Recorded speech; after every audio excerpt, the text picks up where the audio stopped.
Kama taarifa yetu inavyojeleza ya kwamba tumeachana na mwalimu meneja wetu Dimitar Pantev kwa makubaliano ya pande zote mbili. Yaani sisi na yeye tumekaa mezani tukakubaliana bana, hii ndoa yetu ifikie tamati hapa. Jamani, assalamu alaikum. Na tumai mko salama sana. Tumetana hapa asubuhi ya leo kupiana dondoo mbili tatu kuelekea mchezo wetu wa kesho, mchezo wa ligi kuu ya NBC dhidi ya Mbeya City, mechi ambayo Simba Sports Club tutakuwa nyumbani kwetu kwa mara ya kwanza tukitumia uwanja wa Meja Jenerali Samuyo, na mechi itakuwa ni majira ya saa 1 kamili usiku. Tayari mwalimu Selemani Matola ameshatoa maelezo ya kiufundi kuelekea mchezo huo, na sisi tukasema tutoe taarifa fupi kuelekea katika mchezo huo, hasa kwenye upande wa majukwani, kwa maana ya eneo nyeti la mashabiki. Lakini kabla hatujauzungumzia kiundani kabisa mchezo wetu dhidi ya Mbeya City, jana tumetoa taarifa kwa umma ambayo inahusiana na Simba Sports Club kukubaliana kuvunja mkataba na aliyekuwa meneja wa kikosi chetu Dimitar Pantev, ambapo makubaliano hayo yamehusisha vile vile yeye na wasaidizi wake wawili, ambaye ni kocha wa magolikipa na aliyekuwa msaidizi wake namba 1. Wote kwa pamoja tumekubaliana kuvunja nao mkataba. Kwa kuwa ni makubaliano ya pande zote mbili, kwa mantiki hiyo basi hakuna upande wowote ambao unawajibika kutoa maelezo ya kina ama sababu za ndani kwa nini tumefikia maamuzi hayo ya kuvunja mkataba baina ya sisi na upande wa walimu.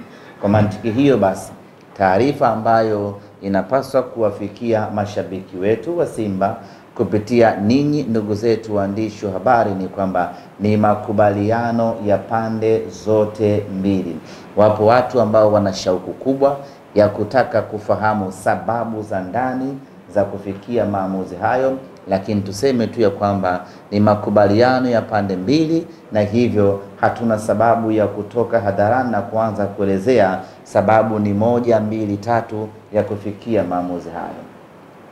Lakini tunachoweza kusisitiza ni kwamba maamuzi haya ambayo tumeyafikia ni kwa maslahi mapana na maslahi makubwa ya Simba Sports Club, lakini vile vile ni kwa maslahi ya walimu wenyewe ama meneja mwenyewe. Maamuzi haya ambayo tumeyafanya ndani yake yana msaada mkubwa mno kwa timu yetu ya Simba, yana maslahi mapana kwa maendeleo ya kikosi chetu cha Simba Sports Club. Kwa hiyo mashabiki wa Simba waendelee kutuamini ya kwamba tulichokifanya ni kwa maslahi ya timu yetu ya Simba Sports Club. Baada ya kuachana na Dimitar Pantev, kikosi chetu hivi sasa kitakuwa chini ya mwalimu Selemani Matola. Yeye ndiye ambaye ataongoza jahazi letu kwa mechi mbili ambazo ziko usoni mwetu hivi sasa. Mechi ya tarehe 4 dhidi ya Mbeya City na mechi ya tarehe 7 dhidi ya Azam FC. Tangu kikosi kimerejea kutoka Mali tukaingia kambini, tumekuwa na program za maandalizi kuelekea mchezo wetu, na hii leo tarehe 3 tunafanya tena mazoezi ya mwisho chini ya mwalimu Selemani Matola kuelekea katika mchezo wetu dhidi ya Mbeya City. Nichukue nafasi hii kuwatoa wasiwasi mashabiki wa Simba juu ya kumwamini mwalimu Selemani Matola, na kwamba sisi viongozi wa Simba tunayo imani kubwa ya kwamba mwalimu Selemani Matola ana uwezo wa kutuvusha salama katika michezo miwili ambayo iko mbele yetu, kwa maana dhidi ya Mbeya City na dhidi ya Azam FC. Na kuweka kumbukumbu sawasawa, michezo yetu miwili msimu huu mpaka sasa tumecheza michezo mitatu ya ligi kuu ya NBC. Katika hiyo michezo mitatu, michezo miwili imesimamiwa na kuongozwa na Mwalimu Selemani Matola, na katika hiyo michezo miwili ambayo Mwalimu Matola ametuongoza, yote miwili tumepata ushindi, dhidi ya Fountain Gate, dhidi ya Namungo, tena ushindi mnono wa magoli matatu kila mechi. Kwa hiyo hatuna wasiwasi, hatuna mashaka na wala hatuna pressure yoyote kuelekea michezo yetu miwili dhidi ya Mbeya City, dhidi ya Azam. Tuna imani kubwa ya 100% Mwalimu Selemani Matola atatuvusha salama katika michezo hiyo na tutapata ushindi bila wasiwasi wa aina yoyote ile.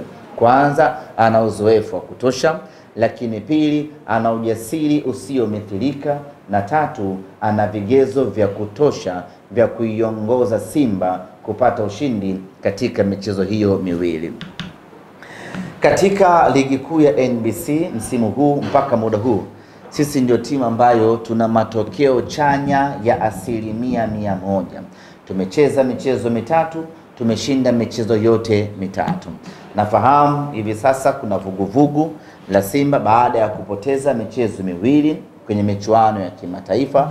Wapo ambao wamejikatia tamaa, wapo ambao wamevunjika moyo, wapo ambao wamesawajika kweli kweli. Lakini mimi nichukue nafasi hii kuwarudisha wanasimba katika moyo wa kupambana, hasa katika ligi kuu. Katika ligi kuu hatujapoteza hata mchezo mmoja, na tumekuwa na mwenendo mzuri usiomithilika. Tumecheza michezo mitatu, tumeshinda yote mitatu, tumeshinda mabao, tumefunga mabao 7, tumefunga mabao 8, tumeruhusu bao 1 pekee. Ni timu yenye takwimu bora kweli kweli katika ligi kuu. Ni timu yenye mwendelezo mzuri kweli kweli katika ligi kuu. Ni timu ambayo tuko sawa sawa katika ligi kuu. Kwenye michuano ya kimataifa ni kweli tumepepesuka, lakini kwenye ligi ya ndani, kwenye ligi kuu ya NBC tumekuwa na mwendelezo mzuri sana. Sasa basi, matokeo ya kwenye michuano ya kimataifa haitakiwi kwa namna yeyote ile kuathiri mwenendo wetu katika ligi kuu. Haya ni mashindano mawili tofauti. Haimaanishi ukiyumba huku uruhusu kuyumba na huku. Tumeyumba kwenye michuano ya kimataifa, tunakubali, tunakwenda kujipanga kwa ajili ya kufanya vizuri katika mechi zinazokuja, lakini kwa sasa nguvu yetu, kwa sasa focus yetu, na kwa sasa tunachopaswa kuwekeza nguvu ni michezo yetu ya ligi kuu ya NBC, tukianza na Mbeya City. Huku katika ligi kuu hatuna kasoro hata moja. Katika ligi kuu tuko sawasawa kwa 100%. Kwa hiyo wanasimba, tusikubali na wala tusiruhusu pressure ya michuano ya kimataifa tukamka nayo kwenye ligi kuu. Mabaya tuliyofanya kwenye michuano ya kimataifa yakaathiri mwenendo wetu kwenye michuano ya ligi kuu. Huku kwenye ligi kuu tumejipata, tuko vizuri kweli kweli, na kwa mantiki hiyo tunapaswa kuendeleza moto wetu katika ligi kuu, kwa maana ya kushinda mchezo dhidi ya Mbeya City na kushinda mchezo dhidi ya Azam FC. Sasa ili tuweze kushinda michezo hii miwili migumu, ni lazima tusahau yote yaliyotokea kwenye michuano ya kimataifa. Ni lazima tuache lawama zote kwenye michuano ya kimataifa, tusahau yote yaliyopita kwenye michuano ya kimataifa, na badala yake tukusanye nguvu yetu mpya, twende kwenye michuano ya ligi kuu ya NBC. Tusikubali hata kidogo, tusiruhusu hata mara moja kuyumbishwa na matokeo ambayo tumeyapata katika michuano ya kimataifa. Huku katika ligi kuu ya NBC sisi tuko njema sana, sisi tuko bora sana, na tunapaswa kuendeleza ubora huo. Mtu asiingie kinyonge, asiingie na wasiwasi ya kwamba Simba imepoteza mechi mbili za kimataifa, hata kwenye ligi kuu tunaweza tusiwe na maajabu yoyote. Mwana Simba yeyote asiwe na fikra hizo hasi katika kichwa chake. Kila mwana Simba lazima atambue kwamba hii ni michuano mingine kabisa, na katika michuano hii sisi hatuna dosari ya aina yeyote ile, na kwa mantiki hiyo ni kwamba tunapaswa kujikusanya, tunapaswa kuingia kwa nguvu kubwa katika mchezo huu, na ili tuweze kufanikisha hilo ni lazima kila mshabiki wa Simba afanye anachoweza kufanya. Kesho tarehe 4 Alhamisi aje katika uwanja wa Meja Isamuhyo kuja kuisapoti Simba yetu. Tusiwahukumu wachezaji wetu katika ligi kuu kupitia michuano ya kimataifa. Ya kule ni kule, tutakwenda kudili nayo perpendicular muda ukifika, lakini huku kwenye ligi kuu ya NBC tunapaswa kuwatia moyo wachezaji wetu, tunapaswa kuwatia nguvu wachezaji wetu, tunapaswa kusimama nao. Tusiruhusu unyonge ukawaingia wachezaji wetu, wala unyonge ukatutawala sisi mashabiki. Tunapaswa kuwa na ari ile ile, kuwa na ari kubwa kweli kweli kuelekea katika mchezo wetu dhidi ya Mbeya City. Tunatakiwa kushinda mchezo huo na mchezo unaofuatia ili tuendelee kumaintain ubora wetu hasa katika ligi ya ndani. Simanzi itakuwa kubwa zaidi kwa wanasimba kama tutaruhusu na kwenye ligi ya ndani kuyumba kama ambavyo tumeyumba kwenye michuano ya kimataifa. Lakini basi kule hatujafanya vizuri, huku kwenye ligi ya ndani ije itupe faraja. Na rai kwa mashabiki, kwa wachezaji wetu, mechi ya kesho dhidi ya Mbeya City iwe ni mechi ya wao kutufuta machozi mashabiki wa Simba, iwe ni mechi ya wao kupambana kufa na kupona kutupatia ushindi mashabiki wa Simba.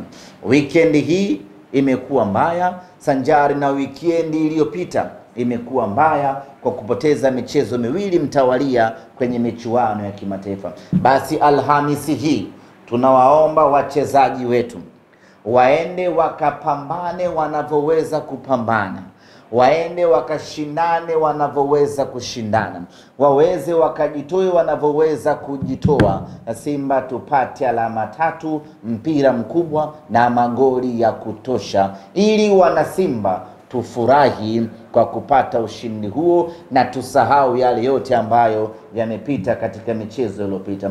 Lakini wachezaji peke yao hawawezi hilo, na mashabiki vile vile wanapaswa kujitoa kuja uwanjani na kuwatia nguvu wachezaji wetu waendelee kupambana kwa maslahi ya Simba yetu. Tayari tumetangaza viingilio katika mchezo huu, na viingilio tumeweka rafiki kweli kweli kwa sababu nyingi kweli kweli, ikiwemo umbali wa uwanja ulipo, siku yenyewe ni ngumu Alhamisi, muda wenyewe vile vile. Ndio maana tukasema wacha tuweke kiingilio rafiki sana, walau iwe sehemu ya kumvutia shabiki kuja uwanjani. Mzunguko tumeweka shilingi 3000.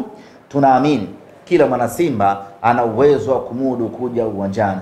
Mbweni kule kuna hiyo changamoto ya usafiri, lakini tumeweka kiingilio rafiki ili at least gharama nyingine za shabiki wa Simba azitumie kwenye usafiri na kiingilio kiwe kidogo aweze kuja uwanjani. Lakini VIP ni shilingi 5000. Kwa hiyo ni kiingilio ambacho kila mtu ana uwezo wa kumudu na kuja uwanjani. Lakini tufanye kama ambavyo tulifanya kwenye mechi dhidi ya JKT.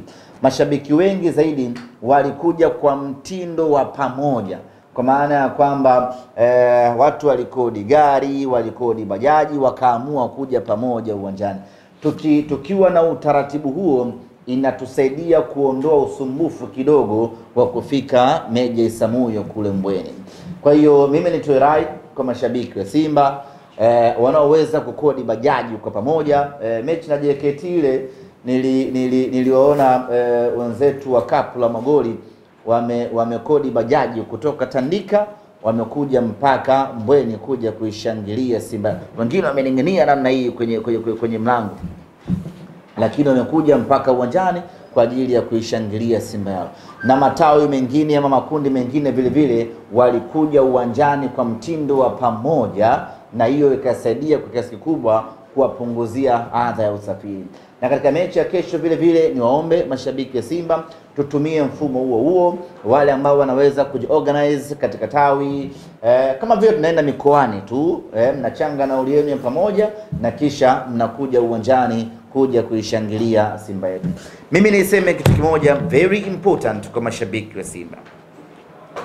Yote yawe, yote yazungumzwe na yote yatokee na kila kitu kifanyike, lakini sapoti yetu kwa timu yetu ni kitu ambacho hakina mjadala.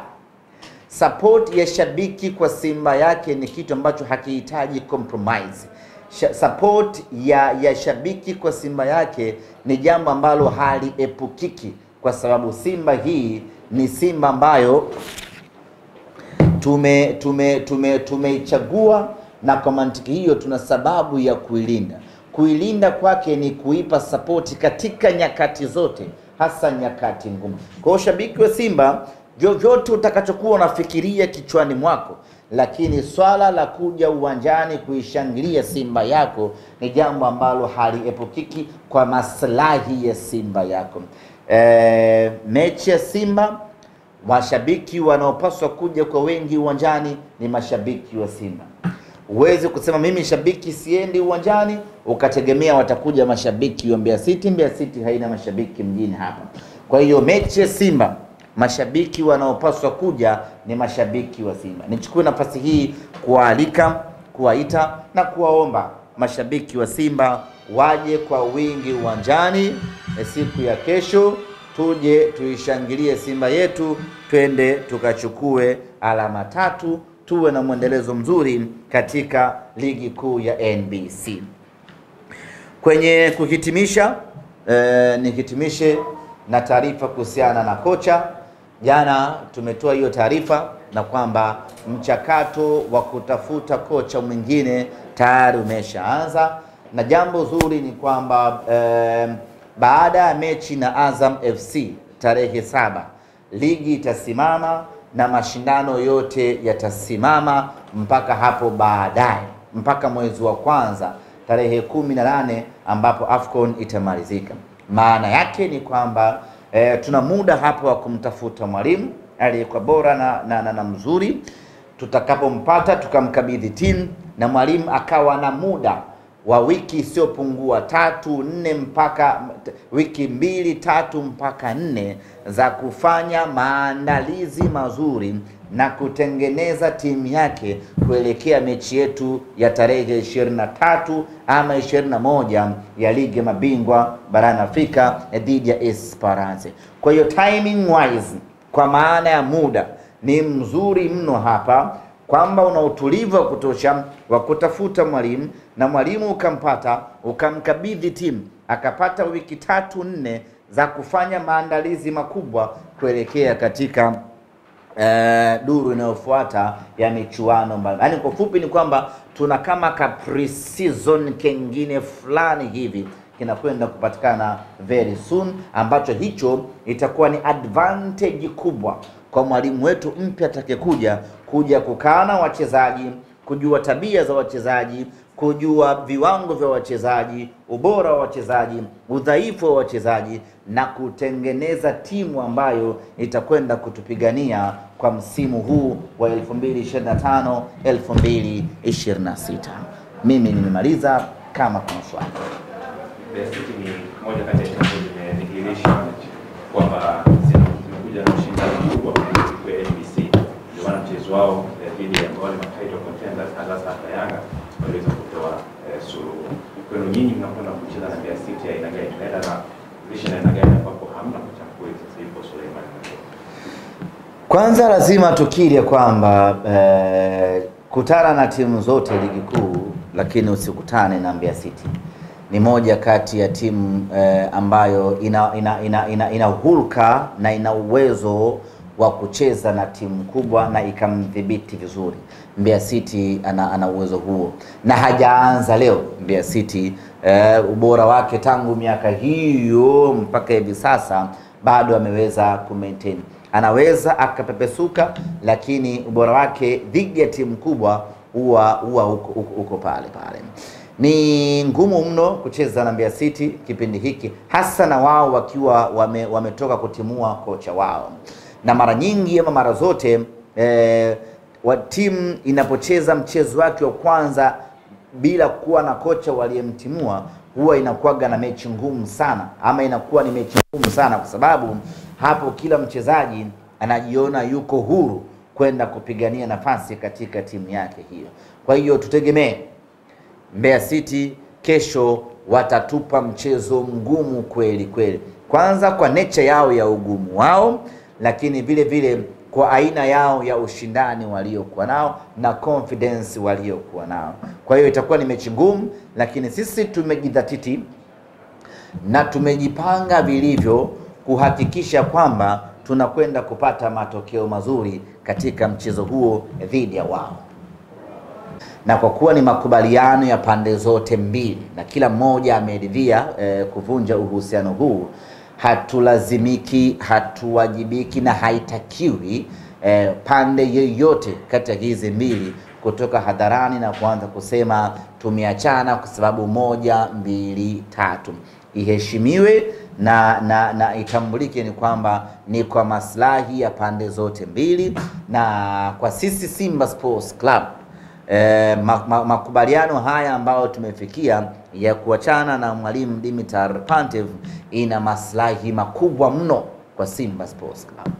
Ndio, kiufundi sasa hii haiwezi kuwa na labda na athari, kwa sababu tunaona Fadlu waliandaa timu labda icheze mfumo fulani, tunaona Pantev kaja icheze mfumo fulani, anakuja kocha hivi, maana wachezaji wanashindwa kuelewa tushike lipo. Haina athari kubwa sana kwa sababu ni kweli Fadlu aliandaa mikakati yake, akaacha timu, akaja Pantev vile vile naye akaandaa mikakati wake, lakini tunaye mtu ambaye ana uwezo wa kudigest mbinu na mifumo ya walimu wote miwili, alafu akaja na mfumo ambao utakuwa mzuri kwa wachezaji wetu, kwa maana ya kwamba mwalimu Selemani Matola anawafahamu wachezaji wa Simba Sports Club, anafahamu ubora wao, anafahamu udhaifu wao, anafahamu wana mahitaji gani wanataka ili waweze kucheza vizuri. Kwa hiyo ni rahisi mno kwa Selemani Matola kupanga kikosi ama kufanya maamuzi kuelekea mechi yetu dhidi ya Mbeya City, kwa sababu tayari anawajua wachezaji wote. Amekaa nao pre-season, amekuwa nao wengine tangu misimu iliyopita, na hata hawa wapya ameshakaa nao muda wa kutosha. Kwa hiyo mwalimu Matola anajua kwa aina wachezaji niliokuwa nao naweza nikawapanga kwa namna gani Simba ipate matokeo. Kwa hiyo ingekuwa pengine mwalimu anayekuja ni mpya kabisa, tungeweza kusema hapa kutakuwa kuna changamoto ya kiufundi, lakini kwa kuwa ambaye anashika mikoba hivi sasa ni Matola anamjua vizuri Soa, Matola anamjua Morris Abraham, Matola anamjua Kante, Matola anamjua Kamara. Kwa hiyo anajua nani mweke nani, wapi ni mpange nani, na nimwambie kitu gani ili aweze kutimiza majukumu yake. Kwa hiyo athari za kiufundi kuachana na walimu wawili ndani ya muda mfupi ndani ya timu yetu hautaiona, kwa sababu backup iliyopo inayochukua hiyo mikoba iko sawa sawa, sio mgeni kwa kitu chochote kile. Nataka nifahamu kutokea kwenu kama uongozi, mnachukua hatua gani? Kuna maneno yanasema na yanawadisturb labda wanachama na mashabiki wenu ndani ya klabu ya Simba. Kuna jasusi ambaye anatoa siri au zile nyeti, taarifa muhimu kwenye kikosi chenu, lakini pia cha pili, wapo baadhi ya wachezaji ambao wanahusishwa labda wanacheza chini ya kiwango kwa sababu tofauti, ikiwemo wengine labda kutokana wanapewa labda order na mtu fulani. Hayo ni maneno ya vijiweni ambayo kwenye mkutano rasmi kama huu na waandishi wa habari nyuma ya nembo za klabu na wadhamini siwezi kuzungumza. Wanatia kwenye mfumo kila kukicha wanatetea maneno mapya.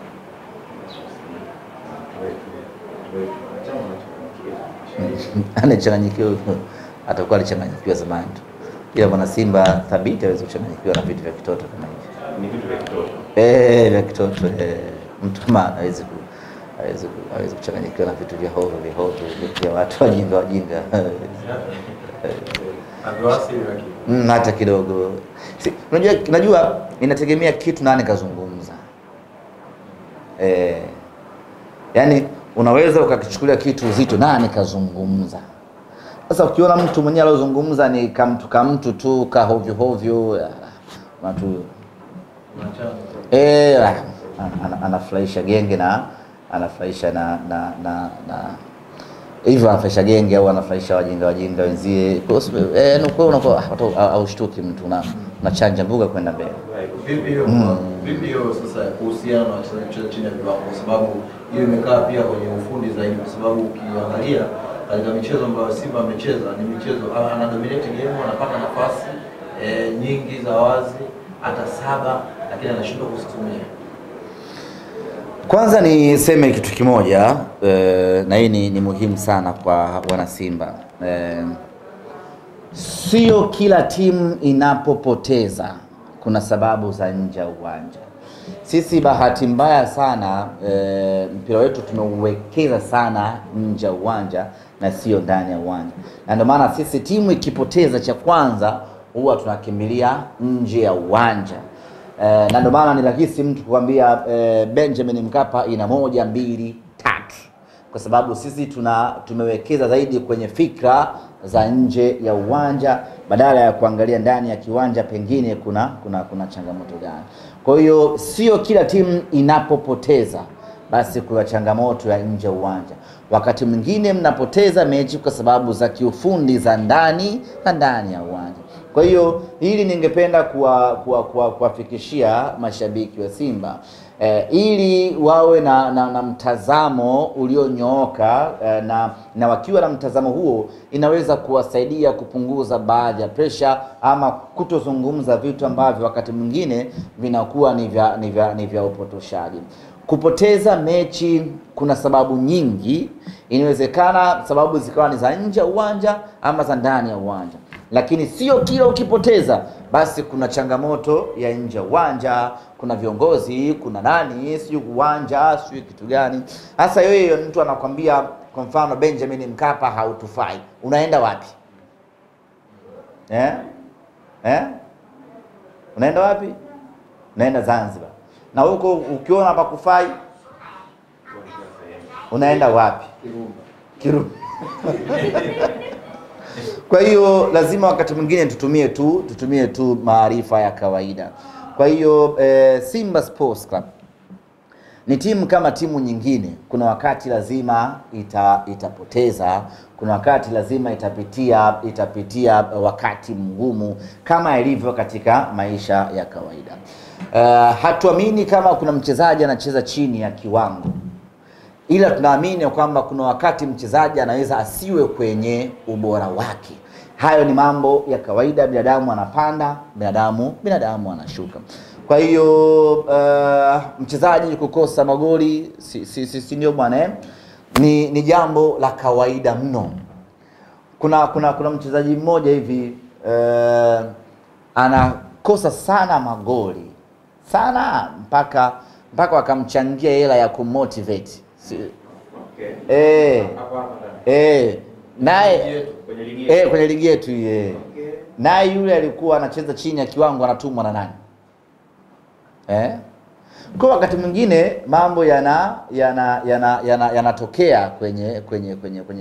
Kwa hiyo sisi kwanza tuna timu bora sana, lakini haimaanishi kwamba timu bora tuliyoko nayo kuna nyakati haitofanya vibaya. Kuna nyakati inafanya vibaya, na huo ni mpira wa kawaida. Hatuamini kama wachezaji wanacheza chini ya kiwango kwa sababu yoyote ile, kwa sababu wachezaji wetu kwanza ni professional pili wapo kazini, lakini tatu kama haitoshi wanalipwa vizuri. Kinachopitia wachezaji wetu kwenye kukosa magoli ni jambo la kawaida. Cha kufanya sasa sisi mashabiki wa Simba ni kuwatia moyo wachezaji wetu, ni kuendelea kuwaunga mkono na kuwapa nguvu, ni kuendelea kuwaamini na kuwakumbusha kuwa makini uwanjani ili warejee kwenye ubora wao kwa maslahi ya Simba Sports Club. Kufanyaje? Swali nyingine.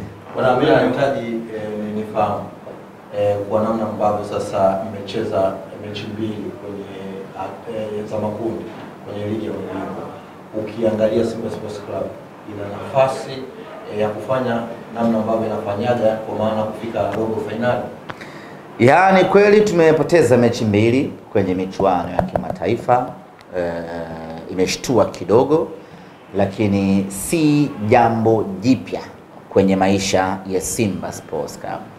Sababu ya kusema sio jambo jipya, watu tusichukulie hii very personal, kwamba tumepoteza mechi mbili, viongozi wafai, nani hafai, nani hafai. Ni jambo la kawaida mno, na ni la kawaida sio kwa watu wengine, hata kwetu wenyewe Simba Sports Club tumeshawahi kupitia. 2023 tulipoteza mechi mbili za mwanzo dhidi ya Raja, tena tulipasuka bao 3 Benjamin Mkapa pale, hakuna ambaye aliamini. Acha hii ya kufungwa kagoli kamoja, Benjamin Mtatu tumekufa bao, Benjamin Mkapa tumekufa bao 3, tukaenda Horoya tukafungwa bao 1, tunakwenda kucheza mechi ya 3 hatuna pointi hata moja. Nini kilifanyika? Wanasimba tukarejea kwenye nguvu yetu, tukarejea kwenye ubora wetu, tukampasua mtu nje ndani, mnyama akaingia hatua ya robo finali. Watu wote hawakuamini macho yao, Simba akafanya maajabu yake. Na hii ndio timu inayoongoza kwa maajabu Tanzania hii. Ile nyakati ambayo wewe umeshaikatia tamaa, umeshatuondoa mashindanoni, umeshakula viapo vyako kwamba tunaishia makundi, hapo ndio Simba anakuja kufanya kitu kipya kabisa. Sisi ni watu wa maajabu, na haya mambo tunayamudu na tunayaweza. Tumepoteza mechi mbili za hatua ya makundi, sio jambo jipya. Kwa hiyo mwana Simba wala usihamanike kwamba sasa ni jambo la kawaida mno. Ukishapata matokeo kama hayo, sasa unarejea sasa vitani, unajipanga upya, unaangalia umekosea wapi, unarekebisha nini, unaboresha wapi, unawapa moyo wapambanaji wako. Baada hapo unaingia kupambana upya. Tuna mechi tarehe 23 dhidi ya Esperance Januari, tunaanzia nyumbani kwake Tunisia. Huyu tuna jambo naye, tukimaliza pale tunageuka naye Benjamin Mkapa, tunakuja kumalizana naye hapo. Pointi tutakazokusanya hapo hakuna binadamu ambaye ataamini, na hiyo ndio itakuwa turning point ya mnyama kwenda hatua ya robo finali. Hii ni Simba Sports Club Isaya Dede. Sisi hakuna mtu yoyote tunayemwogopa katika ardhi hii ya Afrika.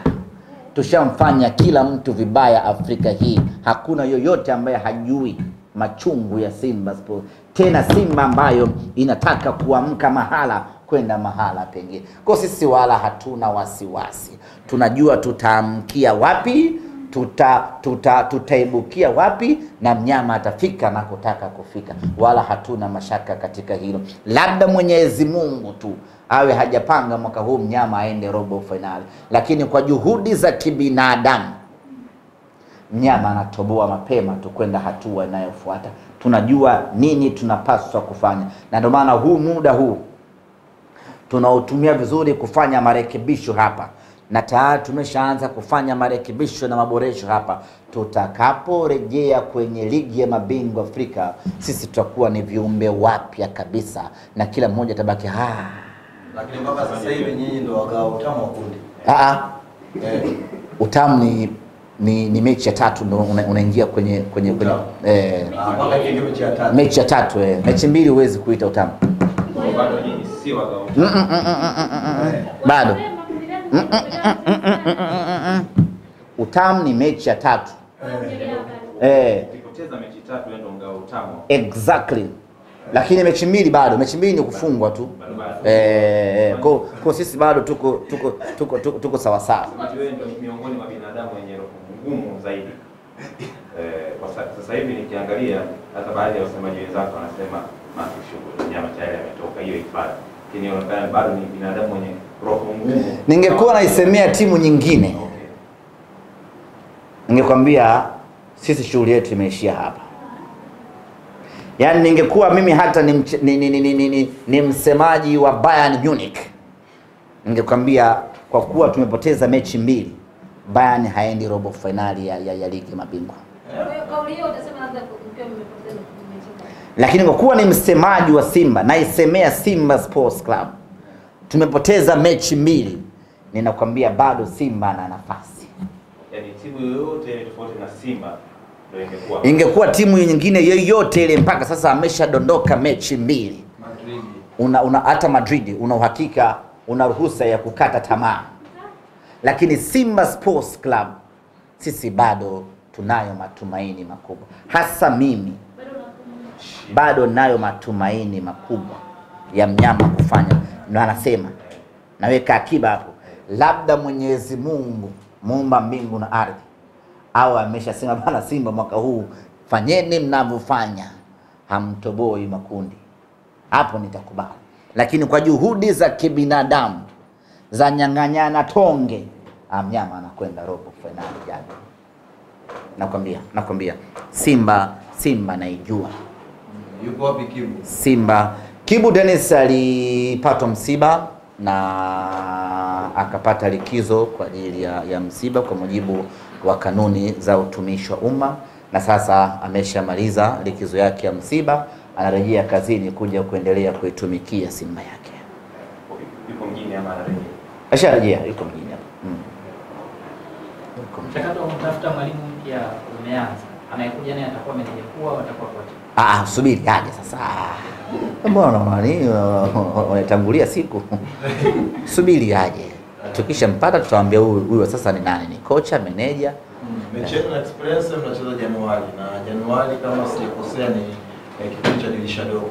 Nataka nifahamu kwa tathmini ya Simba, ripoti za walimu wao ambao wamekaa hapa, walisuggest labda kuongezwa mchezaji yoyote mwingine au mpo katika mpango labda wa kuongeza mchezaji dirisha dogo? Sijapewa taarifa yoyote kama kuna mapendekezo ambayo walimu waliopita wameacha kwenye eneo la kuongeza wachezaji, lakini ninachoweza kusema ni kwamba unajua mpaka sasa pamoja na kwamba tunaelekea kwenye dirisha dogo la usajili, lakini tumecheza mechi chache mno.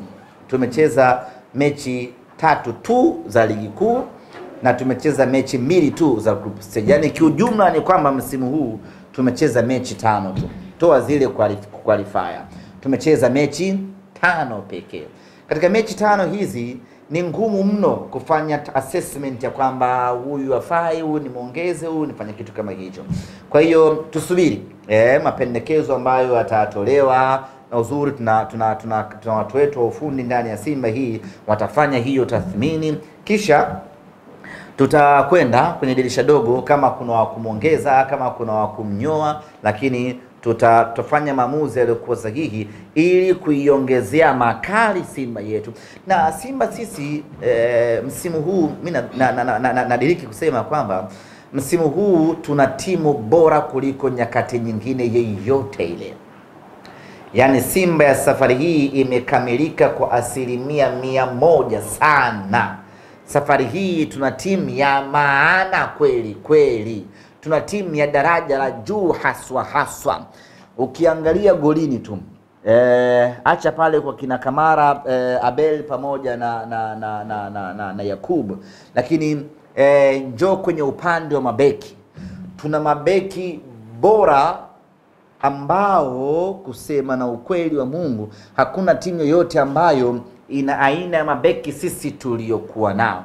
Ukianza kwa Kapombe, ukija kwa Mligo, ukija kwa Inspector Karabwa, ukija kwa Rushain, ukija kwa Wilson Nangu, Simba imekamilika vibaya mno. Hapo sijamtaja Duchu. Eneo hilo Simba tuna mabeki bora kuliko timu nyingine yeyote. Njoo katikati ya kiwanja, Simba tuna Kagoma, Simba tuna Nabi Kante, Simba tuna Lasane Kante, Nabi Kamara, tuna Alassane Kante. Hapo katikati Simba imesheheni vibaya mno. Ukisogea juu kidogo ndio kufuru. Kuna Neo Maema, kuna Jean Charles Ahoua, na Jean Charles Ahoua bado hajaanza makeke yake ya kufunga na kuasisti. Kwa hiyo bado hatujaanza tu kufaidi matamu ya wachezaji wetu. Kwa hiyo hapo juu kuna hatari. Kuna Morris Abraham, ndugu yangu, mwaka huu tuna timu ya kutisha. Bajaberi ameshakaa sawa sawa, sijui unanielewa naye anarejea anakuja kuunganisha nguvu hapo. Bado hajamtumia hata mechi, ndo kwanza namba ipo kwenye maganda yake, anakuja hapo Bajaberi. Kija huku pembeni ni hatari vibaya mno kaka. Kuna Kibu Dennis Prosper, kuna Eli Kibisawala Mpanzu. Nimeshaanza kusikia maneno ya Eli Mpanzu na yaweka akiba, nitakuja kujibu baadaye, lakini tuna Eli Kibisawala Mpanzu, alafu kuna Ladak Chasambi, mtoto wa maajabu. Kaka, hii Simba mwaka huu ina hatari vibaya mno. Sijagusa pale mbele, ndo kuna tishio mno kweli kweli. Katika timu ambayo ina striking force ya maana. Na hii sio Tanzania tu, hapa nazungumzia Afrika nzima. Nyanyuke kidogo watu wanione. Afrika nzima timu yenye striking force ya maana ni Simba Sports Club, ndugu zangu. Hilo halihitaji ubishi hata kidogo. Kaka, sisi tuna Jonathan Soa. Soa yule sio mshambuliaji wa kawaida. Na light kama angepata game time ya kutosha hapa, mimi ninakuhakikishia Jonathan Soa lazima ungemwona kwenye timu ya taifa ya Ghana pale AFCON. Yani hilo bila kipengele cha aina yoyote ile, ni mshambuliaji aliyekamilika. Tunaye sisi mshambuliaji huyo ndani ya timu yetu. Simba ina Selemani Mwalimu kaka. Mshambuliaji huyo Gomez Mfalme Selemani tunaye sisi kwenye timu yetu. Utapata wapi mshambuliaji aina ya Selemani Mwalimu Afrika hii zaidi ya Simba? Sisi tuna striker refu kuliko goli kaka. Msimu uliopita kafunga magoli 13. Msimu huu bado hajaanza kuonesha makeke yake. Sasa aina hii ya timu tuliokuwa nao sisi tunahitaji a very strong man and a very smart man kwa ajili ya kuongoza hawa. Sijui umeelewa Umeelewa vizuri hapo kaka? Tukisha kaa sawa sawa. Ushaikuwa na manati. Ukaweka kajiwe kako afu ukavuta namna hii kwenye kipago. Alafu yani ile process ya kuvuta hivi. Ndio Simba tunatakiwa tupite namna hiyo. Tukisha kaa sawa sawa kaka.